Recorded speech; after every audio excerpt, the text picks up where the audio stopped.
Thanks, Matt, for joining us for this interview. Really appreciate you coming on and having a chat with us. Do you want to tell our audience a little bit about yourself? Uh, my name is Matt Kocher. I own Fake Products and Gear Head BMX, based out of Central Wisconsin. Uh, got a small team going and a small bike shop, and just trying to make it happen. So, So you've been in the industry for a while with UGP and other brands.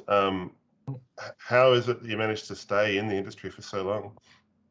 oh geez. Uh, I mean, if you really want to go back farther than that, I think it was like '93. I got hooked on the BMX bug, and my whole family is welders, so started drawing up frame designs and all that other stuff, and moved to Orlando, Florida. I think it was 17, and got hooked up with the guys from UGP and Ron Bonner. Ended up getting a job and working there for a few years, and moved back up to Wisconsin for family stuff, and didn't want to let the dream die, so just kind of plugged away at it and turned my passion into a living. So. And you've been a racer for a lot of that time as well? Not necessarily. I mean, I rode, I competed for a couple of years back in the early 2000s, but just amateur stuff, nothing too crazy. So more ride for fun. Do you race now, or is it just still fun riding? Oh no, I'm retired. I uh, I mean, I ride as much as I can. I turned vet pro um, about 5 years ago. My buddy rode for Claiborne and Answer, and he talked me into doing the whole series, and I just wanted to do one race for the fun of it. And I ended up going to Florida and broke my leg pretty bad, so that was the end of that. Started up the shop and everything, and more on the business side of everything, than don't have the time to ride really too much. So Do you take the shop on the road, or is that mostly online sales? with the shop itself, I mean, I don't even have a website for it. It's just more word of mouth and going to the races and social media, really. Um, so with the shop itself, I usually do the state series up here in Wisconsin, and I'll travel to like Oklahoma for state races and Minnesota and stuff like that sometimes. But the last year or so, especially with COVID, I've been more focusing on doing the frames and stuff with Fate. So So tell us about the frame. So there's chromoly and alloy options, and they've been out for about, what, 12 months now? Is it a bit longer than that?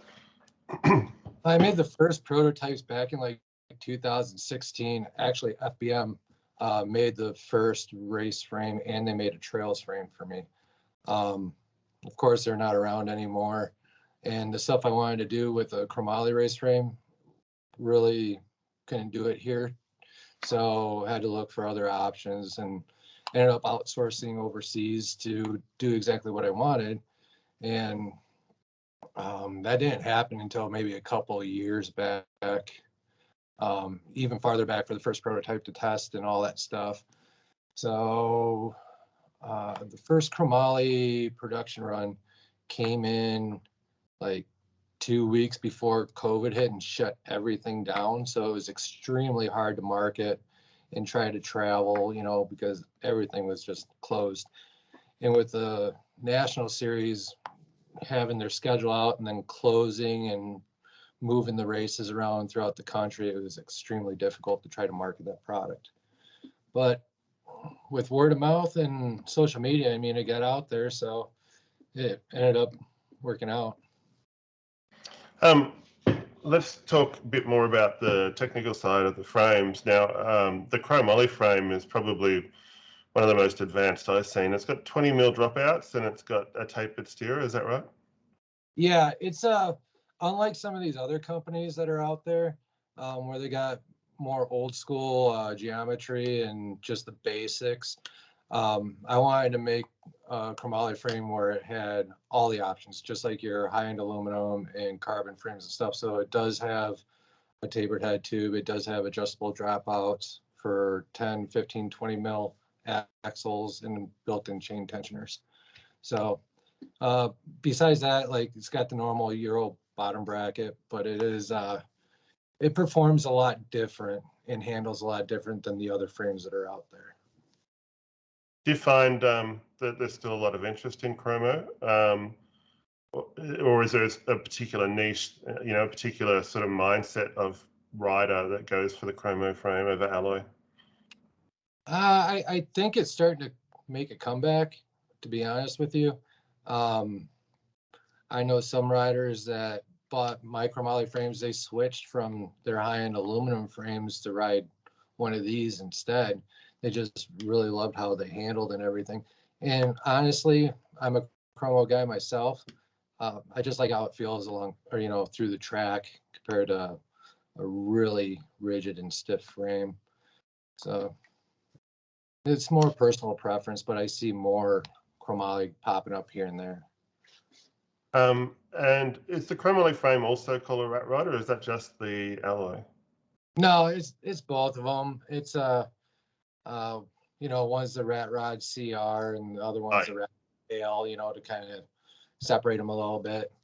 The name's just really cool, so I wanted to stick with they're pretty identical, besides the fact that one's 4130 chromoly and the other one's the heat treated tapered alloy. So I mean, but otherwise they're pretty much the same setup. Is there a little bit more that goes into, say, the tube formation and that sort of thing in the alloy, or are they very similar, even down to the tubing shapes? No, the tube shapes are completely different between both bikes. I mean, the Chromoly is more round, and then it's butted and heat treated. The chainstays are ovalized and tapered though, which makes the bottom bracket super stiff where you don't have the twisting and everything, unlike some of these other companies where they're using just a round tube. It's where they get a lot of their flex from. The alloy one is all hydroformed, tapered, butted, tubing. So I mean, you got a lighter frame. It's more rigid when it comes to alloy. But a lot of the people that have ridden the Chromoly frames say they feel like an alloy frame out of the gate, just because they're so stiff in the bottom bracket and you don't have that twist. But once you get going on the rest of the track, it feels just like a steel frame. So you got that nice ride, but yet you don't lose all your flex out of the gate if you're racing and everything. So do you have disc brake mounts on your frames and V-brake mounts? I can't remember. It's been a while since I've taken a look. They both come with V-brakes. I do have a disc brake setup on the alley one I have now. The dropouts really aren't meant for it because they're not enclosed, which I've seen on other companies where they'll spread open because the disc grabs so hard. The production run that's in the works right now, they will be enclosed though, so you can run the disc brakes. So would there be a built-in mount, or is that an optional extra? No, it's the way the dropouts are, they are compatible with the box disc brake mount. I think they retail for like $50 or $60. So I mean, I'm not going to worry too much about making a separate piece for that when Box already offers something like that is adaptable. So these are made in Asia. Is there a big deal still about USA versus Asian made? There is, to a point. I know a lot of people here, they absolutely love American made products. Honestly, like I said, my whole family's welders and whatnot. So looking at the quality between the welding and all the metal work, it's pretty identical. Sometimes stuff overseas is actually better than what it's done here. It's just about price point and all that stuff, what you're looking at in manufacturing. So, but quality wise, I'd say it's about equal. Yeah. I've noticed that myself. And really, people scream for USA made, but how many USA manufacturers are there anymore when it comes to frames? I believe, you might have your standards and your S&Ms, but aside from that, there really isn't a great deal out there. Right. And a lot of these that are So doing the alloy frames hydroform, they got to import it from overseas anyway. yeah, Even yeah. though they're cutting and welding it here, then they're saying it's American made, but all the tubing is made overseas. You were talking earlier about a new batch of frames that are coming through. When do you expect those? Tubes should be showing up at the manufacturer any day now. So I'm hoping that they will be here January, if not February. I airship everything instead of getting it stuck on a container. So yeah. You've also got a components brand, Clutch, is it? Yeah, Clutch. And what products do you have under that brand? Right now it's just headsets, but I am going to expand into doing other stuff, handlebars, seat posts, seats, brakes, all that other stuff. So Fate will be more of just a frame company. There is a handlebar underneath uh, that name, but Clutch is basically going to be all the components. And if people wanted to have a closer look at the Fate frames, for example, where would they go? Is it Instagram or Facebook? Yeah, those are basically the only two places to really look at them, unless they check out your website with the article we did earlier. Sugarcane BMX has done some bike checks and stuff like that. Otherwise, whatever national events I attend. So, And you've got the frames distributed here in Australia. Is that right? uh, Scott Hand, he bought a couple, to do that, but he's waiting on the aluminum one. So I'm sure once they come in stock, he'll be ordering a few of those for over there. Are there other countries that have distribution? There's a place in Mexico that ordered a couple of the chromo frames. Uh, I've been getting hit up from guys in France and Japan and the Netherlands, Brazil. So I'm just waiting on the production run to come in, and then everything will be That's out there. pretty exciting. That's pretty exciting, given the time for the industry. It couldn't be a harder, more difficult time to try and push a brand, and to have gone and created such a reach in such a short time with those kind of restrictions. It must, put a smile on your face. It does, especially with where I started off from. I mean, basically just a couple $100 and made a couple T-shirts and hats, and that's where it all started from. And that was back in like 2006. But um, coming up with the frame design and everything, and a few years ago, I mean, even back to the first prototypes, and now it's actually catching on, and yeah, it's pretty exciting. I love it. It's fun. Get to meet new people every day and stuff. So it's cool. One thing I did forget is where the name Fate come from. I wish I could tell you. It was so long ago. I remember. um, so you still do the t-shirts and merchandise stuff? Yeah, I actually have more T-shirts coming in stock here in the next week or two. So it's a local printer here, so it's pretty easy to get stuff made. Not many people in the industry can say easy. Yeah, right. I mean, usually it takes a couple weeks for turnaround time once I place an order, but they're so backed up, so it'll probably be like a month, but Oh, that's okay. too bad.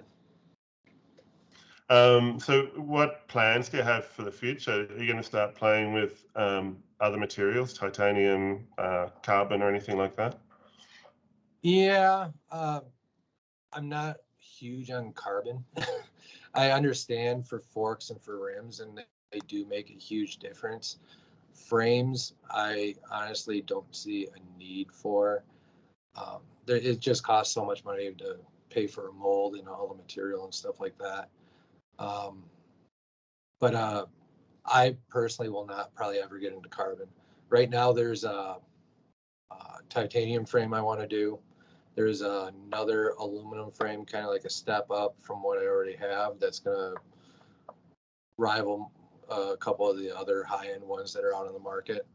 Um, and then hit the freestyle side of stuff. There's a trails frame I already have a prototype of. I've been riding for a couple of years. There's a park frame, which actually there's going to be different models. They all look the same. They'll just have different color codes, different stickers, but in different spec.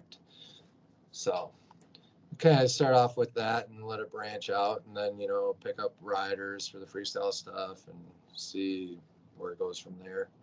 So who knows, it might be a flop. So how important is it to actually have riders on the bikes and getting them out there underneath people's faces? extremely important. I mean, it's not like, for me, I don't have the budget for doing like an elite rider or anything like that. So basically it's more locals with the kids and stuff, and it branched out where there's it used to be just riders up here in Wisconsin, you know, maybe one or two in Minnesota or Illinois. And now I got riders in Oklahoma, Georgia, South Carolina, North Carolina, and then I co-sponsor a couple teams in Pittsburgh and one in Kansas and stuff like that. So yeah, it definitely helps with promotion and stuff. You've been getting out to the races on the national series, you were saying. What's the scene like, and how's it different with COVID? Does it just seem like you just got back from the Grands? Does it just seem like it's back to normal yet, or, you know, is it still affected, do you think? I think honestly, it's gotten more back to normal compared to last year. Uh, every race that USA BMX has tried to reschedule and stuff with the restrictions last year was just a pain in the butt. Um, and it could be like a week to the race to where they were denied and they had to move it. This year, they kind of took all that into consideration and reached out beforehand and made the adjustments. So it seemed like it was a lot better this year. Plus, the moto counts have been unbelievably high. Rock Hill was like at 433, and I think Nashville was at like 450. It was just insane with the rider count. And now with Grands, the biggest one before this year was only 766, I believe, and then this year was 956. So it was insane. But the rider count's there, and, you know, people are, you know, back on bikes and, you know, hitting up the events and everything. So it's really cool to see, you know, after last year, that this year has just exploded. It's crazy to crazy to think you've had a record number of motos at the Grands with really not much help from the internationals. There's not anywhere near as many internationals as there normally would be. Yeah, there was some international pros that showed up. I mean, you have that every year, but yeah, with the amateur side, I mean, it was just insane. My 1720 expert rider, his class had like 125 riders, and they had to split it up into 17 different racks. It took for so That's crazy. What's the scene like in Wisconsin? small, super small. I mean, compared to Florida, where I lived before, like a national, or I'm sorry, a state qualifier in Florida was the size of a national, like a B-size national. And now, like up in Wisconsin, like you'll get like maybe 60, 70 motos at a national. The scene for local wise, actually the track here is only like 4 blocks away from the shop and everything, which is probably probably the best track in the state. Um, and we do have a national coming up, I believe, in end of July, but it's a really big, wide open kind of track. So it'll it's not bad here, but it's, you know, with the rider count being Wisconsin, where it's more of a smaller populated state compared to Florida, California, or anything like that. Yeah, yeah. Do you see much growth in your area over the last couple of years? Not really. It's been kind of the same, I guess, over the last few years with the rider counts and everything. Nothing too crazy. I really push to try to bring some events in um, to try to get it going more and stuff, but it just hasn't been successful. What kind of events do you push for? Well, I wanted to do like a whole shot race, kind of like what Sam did over in Chula, um, something like that. And I mean, I know a bunch of people I could pull in sponsors for that event and whatnot, and it got shut down. And then I wanted to pull in some of my buddies that go around doing clinics and stuff like that, and that got shut down too. So it's hard to try to help the sport grow in central Wisconsin when you got other people that aren't willing to, you know, it's just hard to say. Yeah, If they're yeah. to work with you too, when you got the resources to bring something in, then you can't grow the sport. Is it politics that shuts it down, or is it they just think they've got better ideas? Um, I wouldn't say more politics. It's just that they're set in their ways. Oh, right, right. So it's they want to grow the sport, but they want to do it their way. Um, and if it came to where, like I said, I pitched the idea of having the whole shot race or something like that, then I got shot down. I mean, that's fine. That's their choice. You know, I had the resources and the idea Mm. to do it. We could pull it off, but they didn't want to do it. So Seems very narrow-minded. They wouldn't be open to an idea that really probably hasn't been done in Wisconsin before. yeah, I mean, it never has. And honestly, I think Sam and his crew of guys that put on that race, it was a great idea. It brought in Mm. a bunch of spectators. I mean, it was broadcast live on social media. Everyone watched it. I mean, and it was a really cool format. It was something different. So, I mean, to do it again or something along those lines, I think would be great. And I mean, it wasn't a national or anything like that, but it had a pretty good sized purse. Where these pros, where they're underpaid, most of the time they can make some extra money too.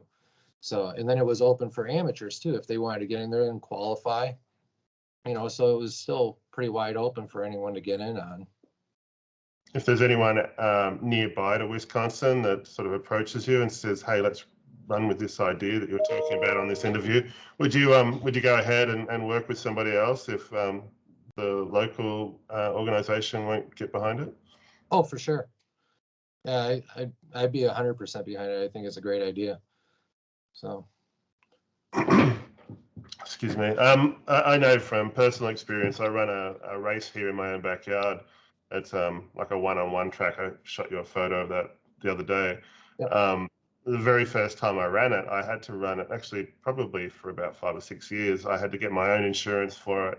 I mean, it's not on somebody else's BMX track, but the governing body weren't particularly fond of the idea, and I thought, well, screw it, we're riders, and BMX came from riders organising events for other riders, so I'm just going to go down that grassroots route and just go ahead and do it myself. And they got to a point where they even sent letters to the riders that said they were going, that they won't be insured, and there's all this, that, and the other thing, but it's all turned around now, and finally, everyone's thought, well, they're doing a good job making money for a charity. We raise money for the Children's Hospital, and so everyone's got on board. But it just took for me to keep pushing instead of saying, oh, okay, I can't actually run this event because you guys say I can't run it. If it wasn't for me pushing, then it wouldn't have happened. And there's probably, you probably come up against those same brick walls and those same hurdles, and same probably closed-minded people over there. I guess it's no different to what I've had to face. So keep pushing, because it sounds like you're doing a good thing and you've got some good ideas. Yeah, I mean, USA BMX was fully behind Sam and those guys when they did it, and they ran it at the Chula track, which is amazing that they worked together and pulled off an event that was so successful. Um, so I don't think it would really be an issue to approach USA BMX if there was a track that was willing to do something like that. Um, Unfortunately, just around here, it's not going to happen. So if it were to happen somewhere else down the road, like down in Oklahoma, I go there a lot. So, and now with the headquarters being moved there and stuff, I mean, it's possible. So I haven't But really the idea to those guys yet because it was a couple of years ago, but now kind of go back on it maybe. I guess what's up for 2022 as far as Fate and Clutch, and what's the store name? Gear Head? Yeah, Gear Head BMX, that's the shop name. Uh, right now, I'm working on finalizing my roster. I had a bunch of people reach out and a bunch of people at Grands that came up talking to me. So trying to figure that out. And instead of just having one team with the frame company, I'm going to actually split it up into 3 teams. One for the shop, one for the parts brand, and one for the frame company. Instead of, you got one brand and then they just got like a development, a national team, and a factory team. So split it up that way. That way it kind of promotes all 3 brands at the same time. Um, so that's still kind of in the works. Otherwise, for next year, trying to pump out as much product as I can and get the other components and stuff going. And for race schedule right now and all the events, it looks like I'll be heading down to West Palm Beach, Florida for the pro opener. Um, Otherwise, I mean, this year was crazy enough, and just next year it's going to be even worse.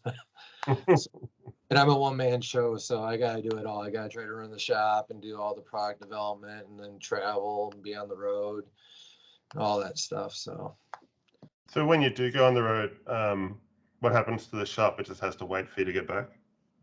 as of right now, yeah, I got a couple people that I'm going to bring on board, hopefully, that will be able to help with keeping it rolling. And actually, right now, I think I'm got a buddy worked with me at UGP in Shadow. He actually just signed on a building. I'm going to open up a second location down in South Carolina. So That's exciting. yeah, it's cool. I instead of being like this big shop and everything, like say like JNR, and Kurt has done an amazing job with his business and stuff, and he's setting the standard for everyone. Um, I want to keep it more kind of small, low key. And instead of just doing one huge store, pop up these little ones. So there's talks, or the one in South Carolina is already getting worked on, possibly do one by Atlanta, Georgia, and then another one over by Tulsa, Oklahoma. So we'll see where that goes. But Do you think that people are more likely to support something like that, like a smaller local kind of setup, rather than do all their mail order via one big superstore? in a way, I think so. A lot of people like to, hold the product in their hand instead of like shopping online or through, you know. So with the smaller shops and having multiple locations where it might be more accessible for the customer to go to the shop and actually look and hold it in their hands and, you know, besides just looking at a picture online. So, I mean, I just ordered tents before Grands and they were supposed to be gray with straight legs. They ended up being angled legs and they were teal. Completely didn't go with my set, but that's what you get for buying online. So, um, I think the smaller shops would actually be more beneficial. Yeah, it sounds like a great idea. What products do you stock at Gearhead? What brands? Oh, geez. Honestly, I have more dealers than what JNR or Dan's Comp have. Um, when I opened the shop, I mean, with working at Sparky's with doing all the shadow stuff, like getting firsthand on, um, well, not necessarily knowing their manufacturing process, but learning about it and whatnot. And then, of course, my family background and whatnot. Wanted to bring in brands that I knew were good, not just these ones where the guy has money and just picks the parts out of a catalog, without it actually being tested and whatnot. So I brought in like really good, reliable brands that have been around for years and have a good name and reputation behind them. So like Shadow, of course, Sabrosa, S&M, Standard, there's a bunch. But instead of being like Dan's where they focus more on the freestyle side of things, and then you got J&R that focus on more of the race side. I deal with both. And the shop I got, it really isn't your typical shop either, where you carry a bunch of completes. It's more of a mid to high end, like custom built shop. So I do a lot of custom builds and send them out throughout the states and stuff. So it's more like that. Have you had any problems with supply lately? It's just hit and miss. I mean, when I got a customer that calls and wants to do a full custom build, I'll write down exactly what they want, size, colors, brands. And then if I don't have it in the shop and I got to call and try to follow up on it, if it's not available, then we got to look at other options and stuff like that. So I know cranks have been a huge issue lately. It was tubes and tires for a long time. Now it's cranks. I think there's only like 2 brands I can get my hands on right now for like a race crank, when there's actually probably like 15 different brands I could probably get in if they were in stock. So yeah. We're struggling with tires and tubes over here at the moment. And I believe there's other issues that are starting to pop up very soon. Hopefully the industry can sort of turn all that around and everything be back to normal. But it looks like the delays are, potentially 12 months to 3 years. So it's going to have a massive impact if it not already at some point down the line, isn't it? Yeah, I was talking to one brand at Grand's. They've been out of their crank for 8-10 months, and they're still waiting another 10 months before they actually come in stock. Another brand, their frames, they're waiting 18 months on. It's ridiculous right now. And I know these guys are basically shipping on container too, so that actually takes a lot longer also. So it all depends on where you're ordering and your manufacturer is and how you ship it. So unfortunately, if you ship on a container, you got the holdups at the ports and everything that's going on right now too. So it's hit and miss. You just got to kind of roll with it. Does it make you nervous as somebody who's trying to set up a product line? Not really. I mean, I know my manufacturer and what they told me what lead times are. Right now, aluminum is, of course, going to take the longest. Titanium, chromoly, any of the small aluminum parts like headsets and seat posts and stuff like that is fast turnaround time. So I'm not too worried about it for myself. All these other bigger bike companies and stuff like that, like I said, they're massive orders and they are on a container and stuff. So maybe in small, I can do smaller quantities and stuff like that. Get in it, like I said, I airship, so I get it a lot faster than on a container. So you've been in the industry for a while. Have you noticed much of a difference to BMX in general, racing or otherwise, based on the fact that it's now in the Olympics? Yeah, I mean, geez, back when it first started in 2008, there was a bunch of hype behind it, but you didn't really see a big impact from it in 2008 and even the couple after that. This year, though, I think it made a huge impact. From what I've been told, BMX racing was the most watched sport of the Olympics. And just with the moto counts, I mean, you can see that part of that has to do with the Olympics, I would think so. But it's just been insane. I mean, there's a number of different reasons, but Olympics after this year, I think it really made a bigger impact than previous years, especially now that you got the freestyle involved too. But it might take a couple Olympics to have that catch up. But they've always had big events with Do Tour and X Games and stuff like that to kind of push it too. So, Do you think it's changed much for the rider? to be competitive, they have to, spend a bit more money on coaching and spend a lot more time in the gym or on the bike or whatever than what they probably would have pre-Olympics. Yeah, I mean, if you're going for a medal or to even qualify for the Olympics, that takes up your whole life. Um, you got you can't do anything else. I mean, you have to follow your strict protocols on uh, your diet and training, and you bring in coaches and all that stuff. And even if you qualified or you're going to go, and you got 4 years, when it comes up to like that year before the Olympics is when everything is like crunch time. Yeah. So yeah, I know talking to Nick and stuff when he went 16, I think in 12, it was, you know, really tough, and I mean that's all you got to focus on. I mean, you're going for a gold medal, at the Olympics, so that's top priority.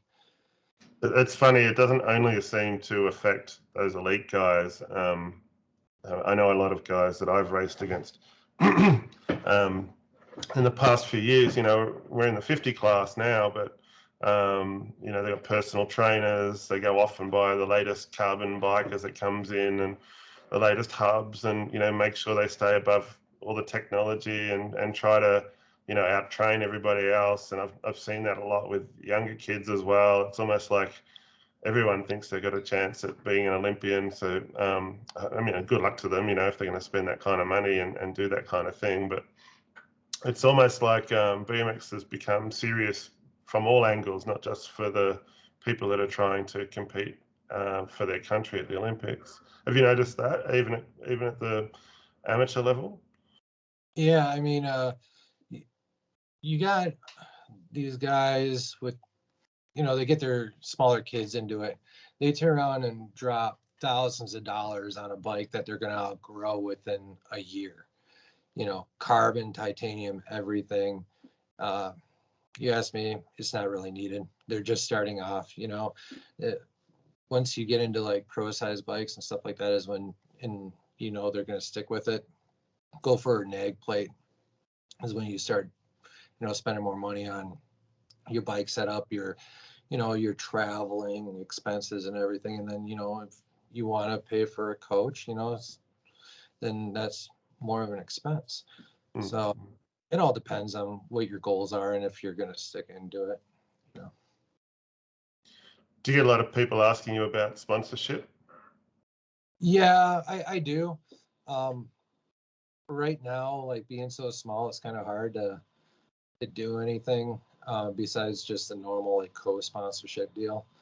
Um, I try to do my best with what I can provide for the kids, even if it's like just through the bike shop, offer them maybe a little something through that.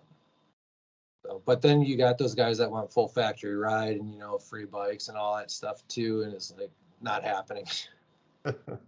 It's funny. I think that's almost a symptom or not a symptom, but just a byproduct of the Olympics as well. There seems to be every pro's on a team, obviously, and then every amateur wants to be like their favorite pro and wants to be on a team too. But then you kind of ask them, why do you want to be on a team? What's so important to you about being factory? And it's like, well, all the good riders are. And I don't think that, I think a lot of people tend to forget that the reasons why they got involved in BMX in the first place, like they do it for fun to get started, but then you start seeing people drop off and it's because they're not enjoying it anymore. And I think everyone's just trying too hard to do too much and sort of forgetting the bigger picture. Do you notice that as well? Yeah, I mean, with the way teams, regardless if they're uh, more factory, a bigger, just a bike company, or even a mom and pop kind of team that's start off, just local. I see a lot of those teams. It's almost like you go to the track, you don't see a rider that isn't sponsored because everyone's picking up somebody.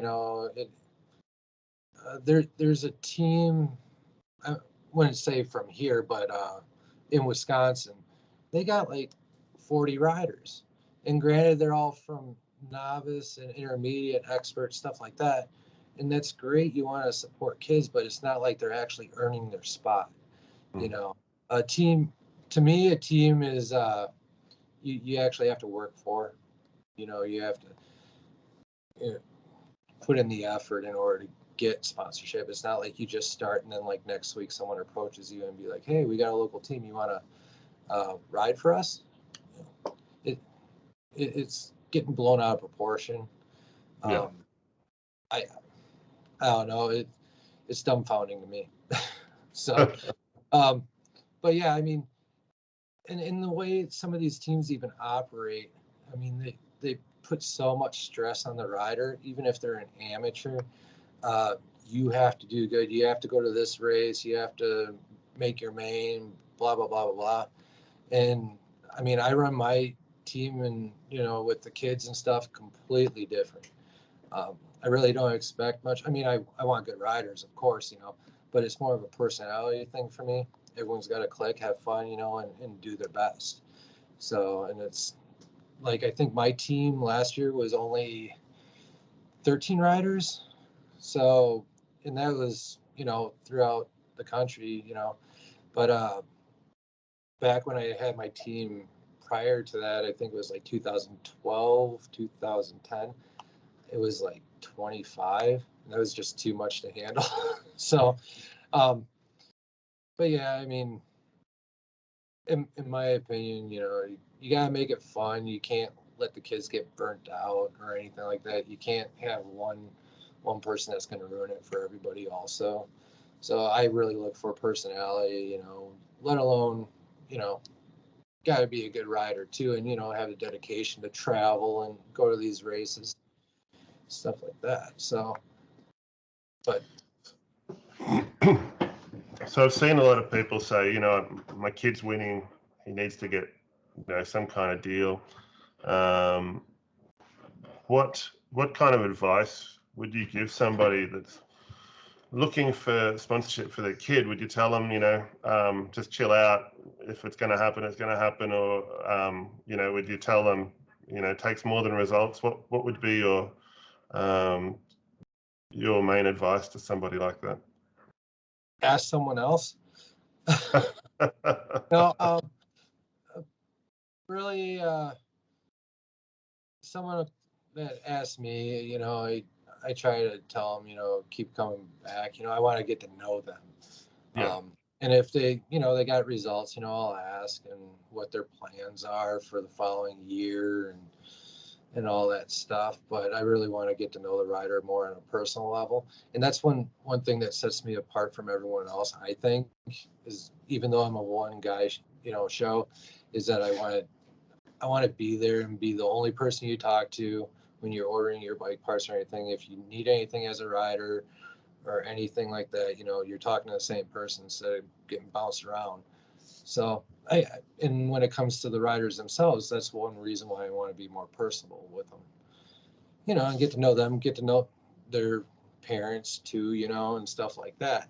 Like Grands, there was three families that ride for me that they never met until Grant. So because one family was from up here, the other one's from Oklahoma, the other one's from Atlanta. So yeah, and they met on Tuesday and became best friends and everything. So it's everyone's kind of in the same boat. And, we had a click and it went really good. So now those guys will link up and you know communicate on what races they're going to also, on the side and stuff. So it's more of a family orientated kind of team.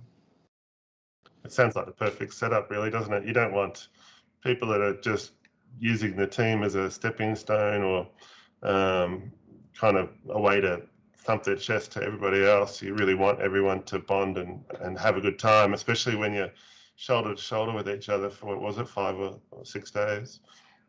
Yeah. Yeah. I got down there on Sunday, actually, a couple of days early because my daughter, she ended up going to my brother's for the weekend. So I took off to Tulsa a couple of days early and then I didn't get back until the following week, Monday. So I was down there for like 8, 9 days. Yeah. So, to someone who hasn't had a Grands experience before, what would you tell them to look out for their first Grands? Um, I don't know what to look out for, but definitely if they haven't gone, they need to go. It is a completely different atmosphere than any other BMX event I've ever been to. And personally, I wish I would have gone to one sooner. I think the first year I went to Grands was 2016. Um, and back when I first got in the industry and started racing, you know, working at UGP and stuff, it was NBL and ABA, and I never went to Grands or even the Christmas Classic or anything like that besides a couple nationals we had down in Florida.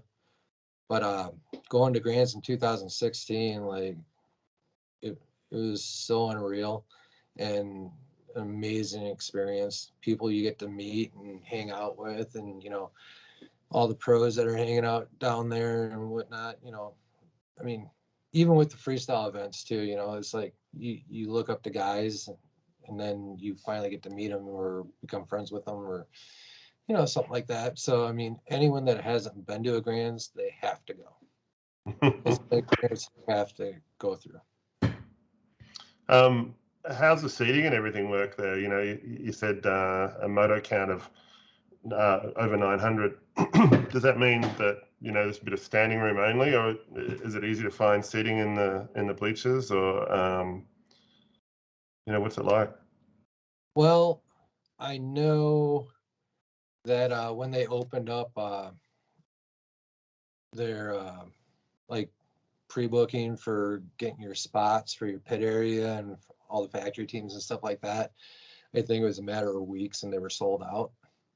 So there were some people that weren't too happy because they didn't get a spot, but um, when they started to place the placards everywhere, there were some extra spots that they could, you know, work out for some people. So, but every the whole building was packed. RV parking spots were sold out. From what I heard, I know the Pro Spectacular Friday night, the stands were just packed. So I mean, you're like, I don't know. I stood, so I don't want to get crammed in there. But yeah, it was cool this year. I mean, it's just it out of all the years I've gone since 2016, this last year was probably the best. So, are USA BMX using that same venue, or are they going to use their headquarters for the next Grands? No, the Grands will always be held at the Expo Center. Oh, okay. So what I was told is with the new facility is that the Sooner Nationals they usually have in February, we're going to get pushed back to more early summer and be held at the new facility with the new track and everything. But the way they got it laid out for this coming year is they're still going to have the Sooners. It will be at the Expo Square, but it's a different building, uh, the Ford Arena. So they'll still have the Sooner National there, I think, in February. Then mid-year they'll have a national at the new facility on the new track, and then of course they'll have Grands at the Expo Center. So you got three nationals in Tulsa, which is going to be pretty cool because it's more central, you know, in the country there. So it'd be easier for a lot of people to travel to. Is it much of a drive for you? 12 hours What's that? is a 12-hour drive for me from where Oh, I'm at. okay. So I want to move to Tulsa. I got some personal stuff around here with my daughter and whatnot. So I got to wait a little bit if I want to go. But I know a bunch of people want me to move down there. I love it down there. I go there quite often. So yeah, Tulsa's amazing. I love the atmosphere, the people around there and stuff. So Is there a lot to do there outside of the BMX stuff? yeah, yeah, they got some really cool things down there. Tulsa's got this place called the Gathering Place. It's along the river, and they redid it as a long bike path, but they got tennis courts and a skate park and pump track and stuff like that over there too. And then they got There's a bunch of things for sightseeing, and then um, actually, my one rider that lives down there, Jody Watson. Last year at Grants, he told me his buddy wanted to meet me, which is Danny Boy O'Connor. He's the rapper for House of Pain. Anyway, he bought the house they filmed The Outsiders at down there and turned it into a museum. So, I got hooked up with him, and you got the house, to go look at and stuff. And he's very active in the community. So Tulsa is just a amazing city, in my opinion. I'd rather be in a bigger city than central Wisconsin anyway. And it's too cold up here. So someplace. It gets cold in Tulsa too, doesn't it? I've seen snow down there. Yeah, not like up here though. I think today it's only like 34 degrees. So Oh, okay. yeah, it just gets colder. um, you said that you ride a little bit of trails as well. Is there much of that around Wisconsin? No, no, there used to be some trails around here, nothing big or whatnot, but they had some they plowed a couple of years ago and whatnot. I thought about building some, but just time wise, it's hard for me to get away to do anything like that, especially when you only have December off, because Yeah. Grands go, right at the end of November, and then I think it's like the 8th of January is when the season kicks off again over in Vegas. So you got a short time off to do some stuff, and then otherwise you're back on the road and back on everything. So It's a pretty big season over there, isn't it? Lots of nationals through the year. yeah, I forget how many they got total this year, but I know I think it's around 13 stops for the Pro Series. So, but it's almost like every other weekend there's a national. I guess it could be worse. It could be like over here where I think we're the most locked down city in the world or something at one stage. Um, I was talking to a mate yesterday, and I think we did 3 races this year. Pretty well spread out. Yeah, I'd love to go to Australia. I've always dreamed of going there, but with the lockdown situation right now, if I get there, I'll never come back. Yeah, it's worth waiting, I think. I'm sure it's not going anywhere in a hurry. Yeah, right. All right, I've been talking to you for quite a while. I don't want to take up too much of your time. Thanks very much for joining us. I'd love to catch up again when you've got the new frames and some new clutch products. That'd be really cool. Yeah, hopefully this year. I'm actually going to do a DJ frame too, I think. So I already got people asking for that stuff. I haven't even really considered it until like last month. So we'll see what happens. Will it be a standard sort of DJ, or would it be more like a race geometry kind of thing? Maybe that's a good question. Really gotten into it that far yet. I mean, I know what I'm going to do tubes in a design, but spec wise, it'll be more probably like a basic DJ. Yeah. So, and then just go from there if I gotta make some tweaks or whatnot. But it will look like my Chromoly race frame. Oh yeah, yeah. The first one will be out of Chromoly. I don't want to do an aluminum one right away. Yeah. Cost so much, so I mean, go with chromo first. You're not going to get caught up in the 29er craze? Oh hell no! I'll leave that to SE and those guys. So. All right. Thanks very much, Matt. And we'll catch up with you soon, hopefully. All right. Well, thanks for having me.